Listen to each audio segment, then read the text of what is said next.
చెవియొగ్గు, నీ తల్లి చెప్పే మాట విను, నీ తండ్రి చెప్పే మాట విను.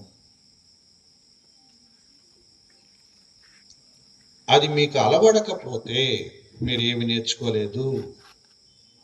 అది మీ విశ్వాసానికి పరీక్ష, మీరేమి నేర్చుకోలేదు. నేను ముగించే ప్రయత్నం చేస్తున్నాను. 3 కొలమానాలు ఉన్నాయి. రోజు అనుదిన జీవితంలో ఈ ఆజ్ఞల్ని అయితే దేవుడి విషయాల్లో తప్పిపోతూ ఉంటాం, లేదా తల్లిదండ్రుల విషయంలో తప్పిపోతూ ఉంటాం, లేదా బయట వాళ్ళ విషయంలో తప్పిపోతూ ఉంటాం, ఏదో ఒక దాంట్లో జారిపోతూ ఉంటాం.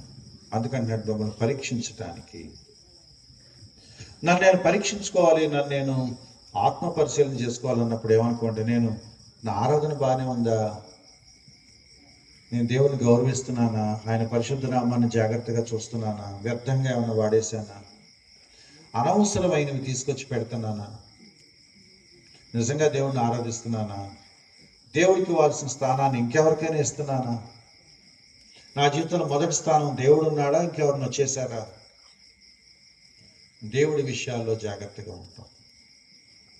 నేను కష్టపడి పనిచేస్తున్నానా, బాధ్యతగా ఉన్నానా, ఖాళీగా తిరిగేస్తున్నానా, 6 దినాలు కష్టపడి 7వ దినాన్ని విశ్రాంతి తీసుకుంటున్నానా, ఈ ఆజ్ఞని జాగ్రత్త పాటిస్తున్నానా లేదా, నా తల్లిదండ్రులని సన్మానిస్తున్నానా లేదా, తల్లిదండ్రులు విధేయుని అవుతున్నానా లేదా, నా ఆశీర్వాదం తల్లిదండ్రులని లోబట్టడంలో ముడిపడి ఉంది. ఇది నేను చేయకుండా ఆశీర్వదించమని అడగటానికి నాకు హక్కు లేదు.